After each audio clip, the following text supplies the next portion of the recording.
ألم تر إلى الذين نهوا عن النجوى ثم يعودون لما نهوا عنه ويتناجون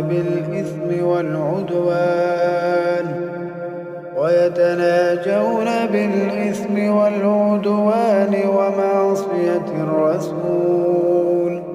وإذا جاءوك حيوك بما لم يحييك به الله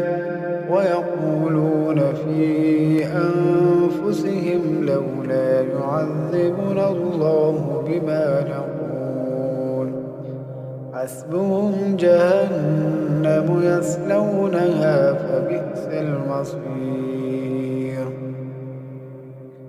يا أيها الذين آمنوا إذا تناجيتم فلا تتناجوا